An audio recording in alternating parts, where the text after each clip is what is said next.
All right, so welcome back, everyone. Once again, my name is Brittany T, and I am your host for today. I am so excited about the conversations that we've been having with these amazing and emerging pioneers in business and ministry and beyond. We have another great conversation that's coming by way of a young lady named Shay. I have had Coach Shay, if I could put some respect on it.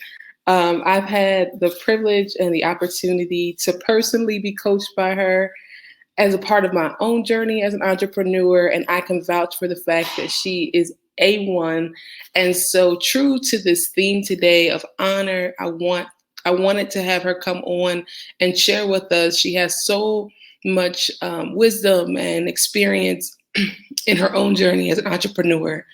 And I am excited for what she's going to share today. So, without further ado, I'm going to go ahead and bring my friend and coach up, Coach Shay, and we're going to hear from her. Hello. Hey, Brittany. How are you? I'm doing very, very well. Thank you for asking me to join you. It's definitely an honor.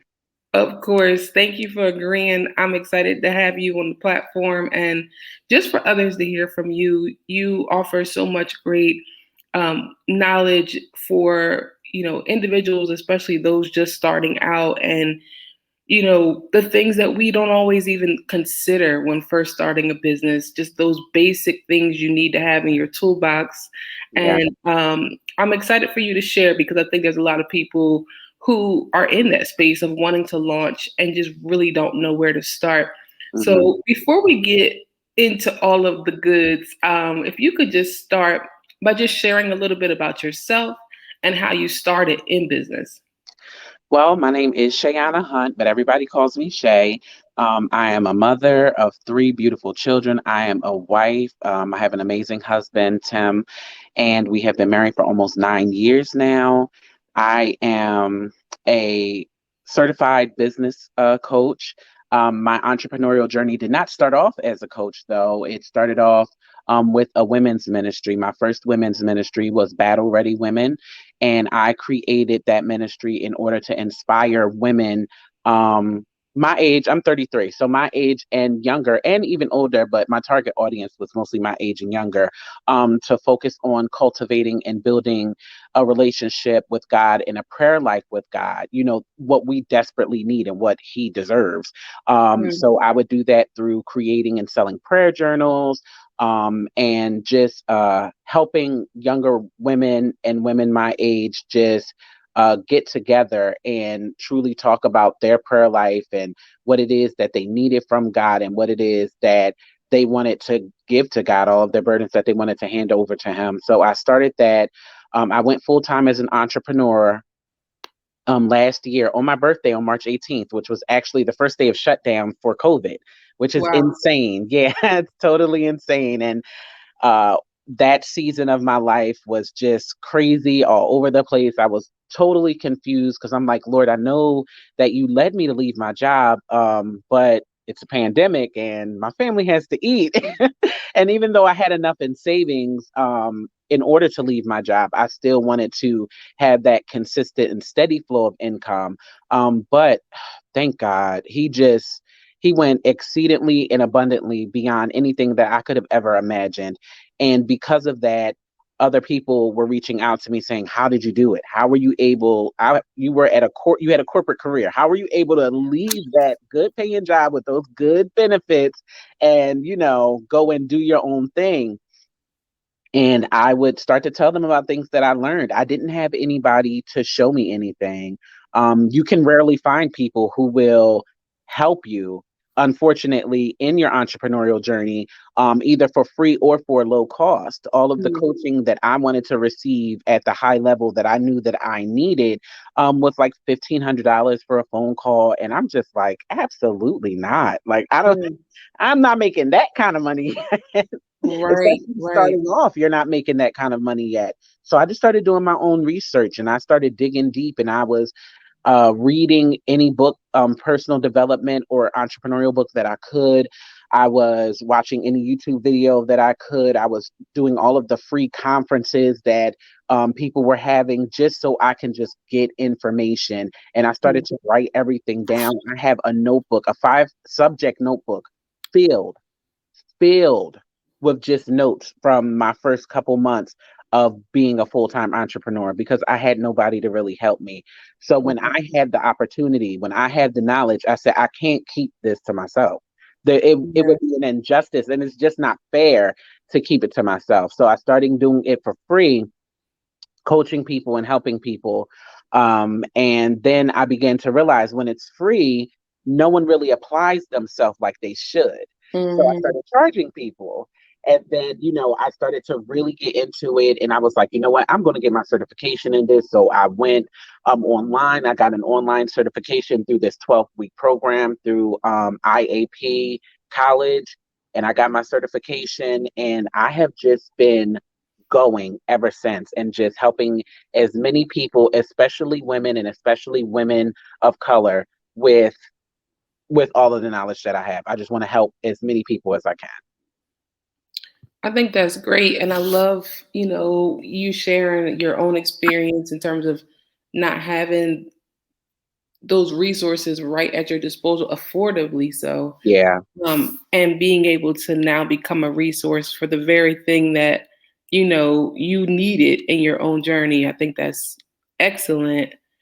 And again, y'all, I can attest to the services. You wear many hats well, and I was able to benefit from your organizational background and skill set and coaching in that way. So, absolutely, thank you for sharing that. Another question I have for you is just to reflect more on your story and true to this theme of we honor our own. Who would you say are the pioneers that have influenced you as an entrepreneur and maybe just as Mhm. a woman of faith? Who are those people in your life that are the pioneers for you? Well, I'll start with being a woman and a woman of faith. And I would say my mother, which is very cliche, but growing up, the first 8 years of my life, we were not in church. Um, I didn't know anything about church at all. Had no idea what church was, didn't know about God or anything. I just was not introduced to any of it at all until one Sunday, my cousin said, "You know what? My grandmom's going to church. Do you want to come with us?" And I asked my mom. My mom was like, "I don't care. Just go."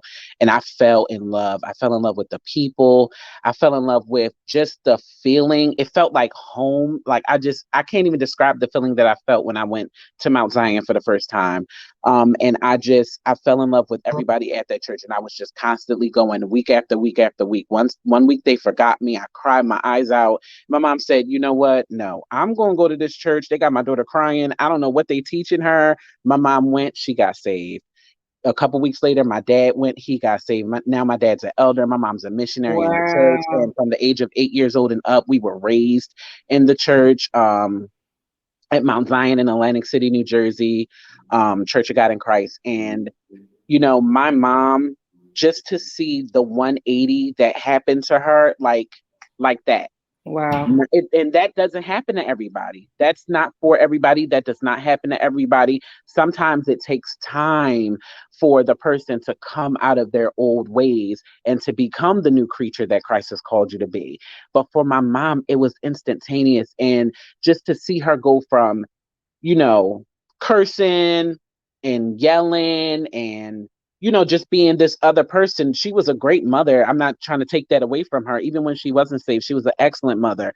But just to see her interact with other adults and the way that changed and just the way she spoke changed and just the atmosphere in our house changed. And my mother set the atmosphere in the house because my dad was able to see the change in her because my dad had no interest. Even after my mom got saved, my dad was like, no, I'm not going to church. I'm not, this is my day off of work. Like, I'm not about to be at no church all day because we would be going all day. Because back then, you was having 2 services, Two service, YPWW, like yes. you was there all day. Monday My through dad was like, Friday was something. exactly. And my dad's like, absolutely not. But he saw the change in my mom. So Wow. even after I left the church, once I became a little older, I was like 17 when I moved. I was like 16 or 17 when I moved out of my parents' house. And it was because we had an argument. It was because I just didn't want to live by their rules. And they said, you know, you live with us, you're going to go to, and I was like, no, I don't want to do this anymore. So they said, okay, well, then you can go. So I moved in with my cousin and I was just, you know, just living my best life. You know, I was still going to school, but I was living my best life, honey. And just to see how my mom changed once I started going back to church when I met my husband and he, you know, slowly started introducing me back into going to church. I was like, I always wanted to be like my mom. Always. I always wanted to be just like her. And I feel like that just seeing her in that light again as an adult definitely helped me want to get a better relationship with God. So as far as being a woman, my mom definitely played a big role. As far as Wow. entrepreneurship, I would say it's actually my husband's father, Tim Sr., because he's been an entrepreneur his whole life. Yes. And my parents, you know, they're great employees, but they never had an entrepreneurial spirit. They never told us about entrepreneurship. And honestly, I feel like that was just a generational thing. I don't think that it was something that they did on purpose. They were just like, you need to go to college, you need to get a good job, you need to have good benefits. And that's what all of their kids did, all four of Right, them. We right. went to school, we did what we had to do, got good jobs. But watching Tim's dad be an entrepreneur and just being able, like the flexibility that he had, Mhm. just the pride that he had in his work that he did, it just like it did something to me. And I will always, like, when me and Tim first got together, I will always ask him questions. And he's like, oh, so you don't want to, you know, work at the gas company like your whole life? And I'm like, no. I'm like, I really don't think that I do. I really can see Mhm. myself doing something, not what he was doing, because he was cooking. And I'm like, just being an entrepreneur, period. So Mhm. I really just have to pay homage to him. I really do, because Wow. he lit a fire in me, and he probably doesn't even realize it. So now talking about it makes me even want to tell him today. I might call him after this to say thank Yes. you, because he really lit a fire in me to want to be more and do more for myself. That is amazing. That is amazing. And I hope you do, if not today at some point, because I think it's so important that we create spaces to affirm and to celebrate the people Yes. who have come behind us. Like, this is why I have you on the platform today. Just this is why this whole weekend exists, is really just to honor and celebrate the people who are influential in a way that they may not even realize that they Yeah. are. So I love that. I absolutely love that. It You talked a little bit about your faith journey and how you were introduced into, you know, trusting and believing in God as a part of your walk as an entrepreneur. And so this question maybe ties in a little bit with that. How do you continue to prioritize your faith as you're walking out your purpose in entrepreneurship? Like, do you ever find that your faith is being compromised, or you have Mm. to choose one or the other, or do they really work together? In the beginning, I felt as though it was compromising my faith, because I was so focused on my work, and I was so focused on building not just a brand but a legacy for my children, to leave behind, because you can't leave a job to your kids. That's Right. not something you can leave behind. A business, you can leave them. And I knew that I wanted to leave them something. So it definitely was compromised, because I was just so focused. I was so zoned in. I was missing Bible study because I'm like, no, I have to do this. I was missing Bible study because no, I have to do that. And I started to realize, like, when are you making time for God? Like, when Mm, are you actually doing that? So now I'm big on routines. I suffer with anxiety, and one of the mm, things that keeps me grounded are my routines. So I have a morning routine, and I decided, you know what? I'm gonna switch it up. I'm gonna go ahead and switch it up, and I am going to make sure that my morning routine is strictly faith based, and that's it. My morning routine is not me having a cup of coffee in the backyard because it's beautiful outside. You know, all of that stuff is, you know, aesthetically pleasing in your head, but I needed something that was tangible and something that I that could truly get me through the day. So now my morning routine is me waking up, me praying, me going to go work out, and then after that, when I get back home, it's shower, and then it is my personal Bible study that I do, and it includes my prayer journaling Mm, and just spending time with God and listening to worship music and everything. So I'm able to prioritize it by making it the first thing that I do in during the day. It's the well, very first thing, because what you do in the morning is what sets your tone for the rest of the day. yes. So that's why I make sure that everything that I do in the morning, or at least 90% of what I do in the morning, is with God. Wow. Wow. And you also have, taken some of those journaling and some of that journaling you've done, you've now made that into products. Is that Mhm. how those journals came about in your business? Is through your own need? Yeah. And that's how my first business came about. Battle Ready Women, my first product I ever sold were my prayer journals. I have a 90-day prayer journal and a 6-month prayer journal. And those prayer journals were because I couldn't find any prayer journals that fit into my life. Wow. They all like had different, just things that I weren't looking for. I don't even need to go into detail, just things that I personally wasn't looking for. Mm, So someone told me, girl, make your own journal. Like go on Canva and, create something. I was like, you know what, that's a good idea. And I mm, did it. And then I printed it out and I showed, my family, my friends, and they're like, I want one. Like, you need to be selling these. Like, these are good. wow. And I was like, really? Really? Wow. And I already had Battle Ready Women picked out as the name of my women's ministry that I wanted to start. So I just put the prayer journals underneath of that ministry. Wow. That is awesome. And I think it's a great testament that many times we may already have, like, if we're wondering what we should do, launch, what we could create and put forward, like, there's probably things you might already do or have done could Yes. be converted into a product and a solution to someone else. You can always, I tell my clients, you can always monetize your mind. You Mm, know how to do something that other people want to learn how to do. And you can create an online course, you can create a notebook, you can create, I mean, not a notebook, you can create a workbook, all based off of your knowledge, just something that you know. It doesn't even have to be physical, just offer something that you know, something that you've learned. If you're a teacher, you can, create like outside of the box workbook plans for other teachers that are just starting. If you're an artist, you can start doing art classes virtually. There is always a way to monetize your mind. So cuz I have clients that come to me, and I have a program called Ideas to Income, and it's an 8-week program that takes your from an idea to an income.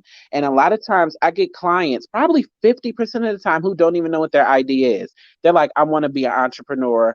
I don't know where to start and I need your help. And I'm like, well, let's do it. The first week, we're brainstorming. What are you good at? Not only what do you good at, but what do you love to do? Because it's not only about what you're good at, because you can be good at a multitude of things, but are any of those things your passion? Are any of those things something that's going to last more than a month and then afterwards you're like, forget about it? Because I have clients that do that too. They're like, I want to do this. I'm so passionate about it. And then it turns out they're not passionate about it. They're just really good at it and they want to make quick money. Because then 4 weeks into their program, they're like, Shay, you're going to be mad at me, but I don't want to do this. And I'm just like, I'm not mad at you, mm, but now you got 4 weeks to start over. Now you got four right. weeks to get it right.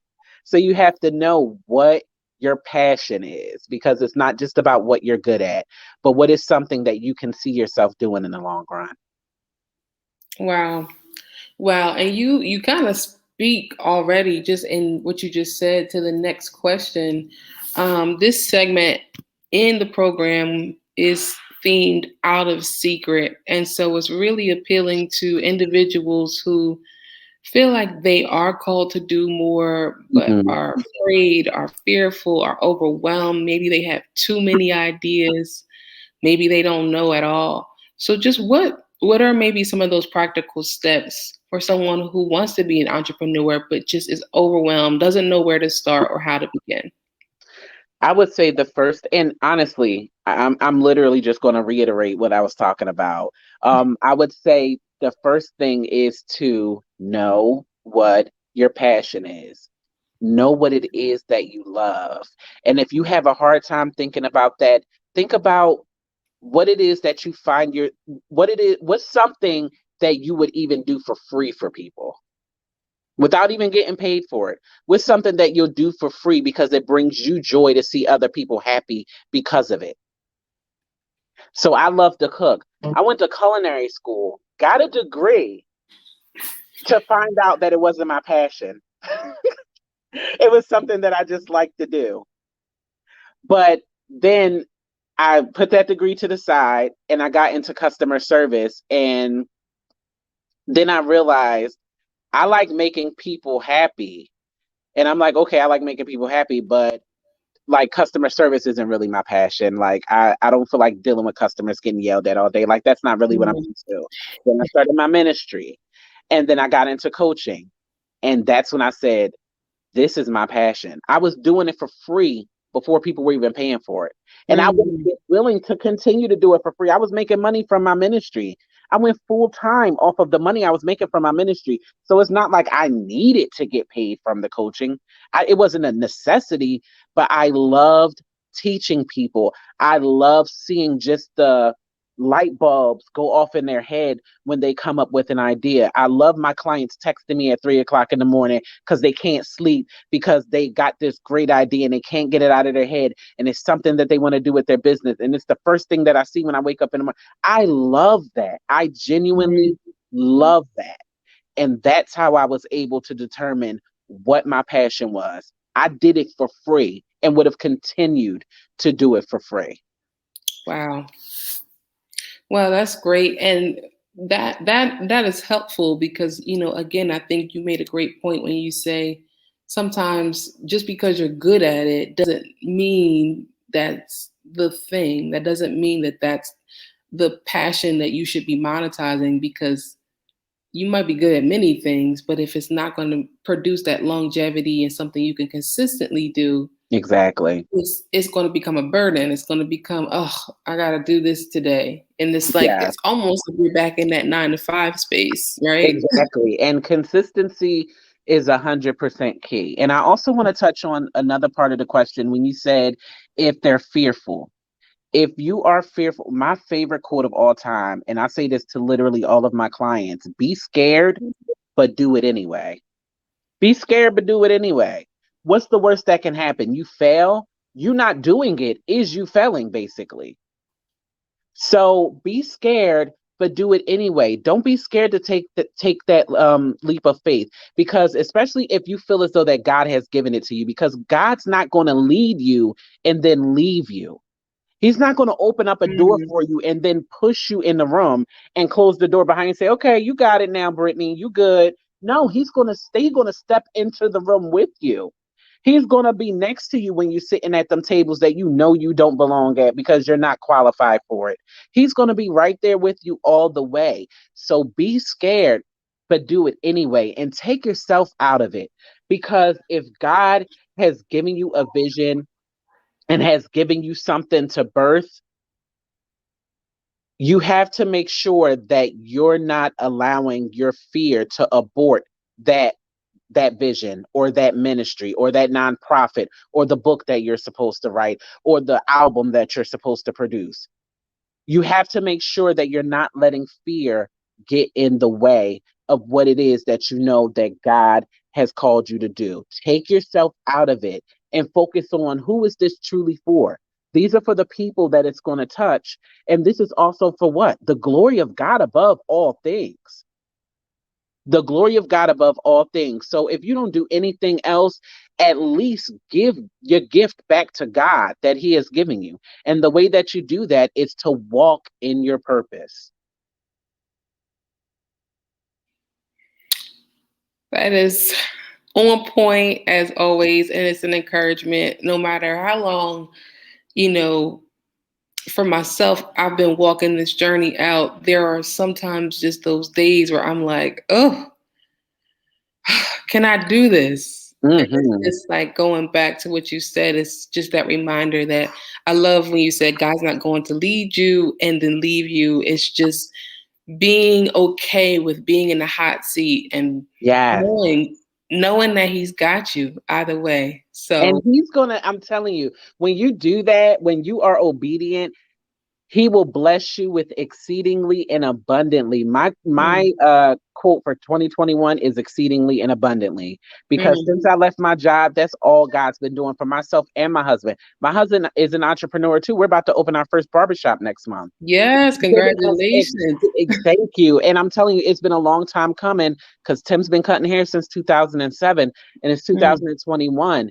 But we were smart about it. I say, you wait until you have the right amount of clientele to be able to sustain this building even without new clients coming in. And wow. ever since last year when I left my job and I started really walking in obedience, not just in entrepreneurship, but in my life in general, and having true faith in God, like that crazy faith in God. I literally don't worry about anything. And it's not because I make a lot of money. It's not because Tim makes a lot of money. It's not because we have a good savings and a good emergency fund. It has nothing to do with that. Take all of that out of it. And I know that God is still going to show up for me because he's done it time and time and time again. If he's done it multiple times over, he was even willing to die for me. He's already proven his love for me. He died for me. So Yes. even if he didn't do anything after that, I would still have faith in him. Somebody who's willing to die for you, you have faith in them. So just you have to keep the faith. You have to trust God. I have crazy faith. And ever since, like, it's like something just clicked in me. Ever since that happened, God has done exceedingly and abundantly. And that comes with obedience. If you're not obedient, you may not receive that exceedingly and abundantly. But when you are, and when you are saying, here I am, Lord. Here am I. Choose me. I'm a willing vessel. He's going to make sure that he pours into that vessel and he's going to pour until there's an overflow. And you don't know who your yes is attached to. So when he's pouring into you and you're a vessel being used and he's pouring and then there's an overflow, all of those people that are attached to you, they're going to be receiving that overflow too. So you don't know who and what your yes is connected to. So walk in obedience.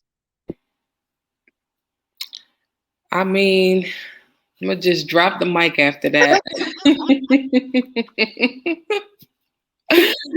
I love it. Thank you so much. That is so good. I think is a perfect just tie up to this. And again, for any person who's watching this segment specifically out of secret is really I love everything Shay shared because it's right on point with just helping those come out of hiding, those who've been hiding. The Lord impressed this theme on my heart last year and Mm, I've been walking through it like, Lord, bring me out of secret, bring me out of secret. yes. Let me make you a secret or make the things that Yes. you've put inside of me a secret. Let me be bold and courageous and believe Yes. the truth that I can do all things, right?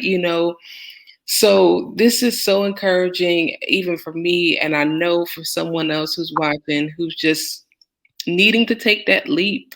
And I hope y'all are receiving these nuggets and these gems. You absolutely should follow Shay on social media platforms. I know this is your Instagram. Is there any other way people should get in touch with you? Your website for services? What's just the best way to connect? So the best way to connect would be on Instagram at coachshayhunt.com, at Coach Shay Hunt, or you can go to my website, which is coachshayhunt.com. You can not only schedule meetings and everything with me, but you can also get free resources. I have some business checklist on there. I also have a podcast, the So She Did podcast. I have a podcast checklist if you're interested in starting a podcast. I have helped multiple clients write and publish books for free. I'm going to be having that coming out soon, an online course for that. But if you are interested in that now, you can definitely reach out to me for that as a service. I also have a business credit masterclass that is available on my website. You can also reach me at sociedidcommunity.com or our private Facebook group, So She Did Community. And that is just a community of faith based women who are coming together to encourage one another, to uplift one another, to shout out their businesses within the Facebook group. There are no specific days to do that. If you having a sale on Monday, Tuesday, and Wednesday, you can go in there on Monday, Tuesday, and Wednesday and promote your business.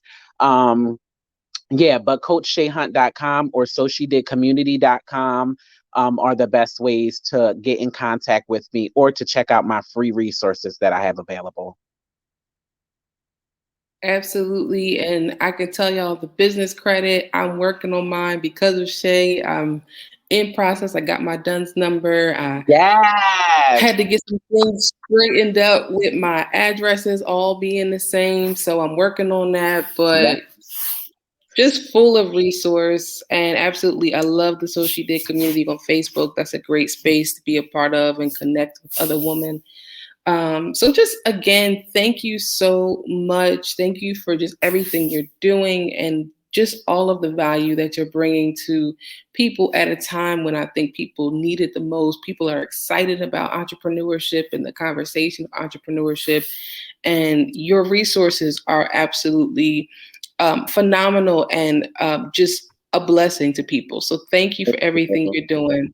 Thank you so much. I just want to help as many people as I can as this. And as someone who had no entrepreneurial background or knew anything about entrepreneurship, to go from that to where I am now, it can almost make me cry every time I think about it because Mm. it's just so amazing. And I just thank God for just instilling everything that He's instilled into me, all the knowledge, the passion, everything. I'm just so And the grateful. confidence you carry, just this fierceness where it's like when Shay opens her mouth, this is not a game. Whatever she's about to It's not, say, because this is I not a want game. everybody to win. I want everybody to win. I truly do. There is enough from at the table for all of us to eat. I honestly believe that. There are Yes. billions of dollars. There are billions of people in this world, and you mean to tell me you can't make at least $1 off of a couple million? You can. It's possible, Mm. and I can help you with Yeah. it. So reach out to me. Yes. Got you. Awesome. Thank you again, and thank you to everyone who's tuned in and watched.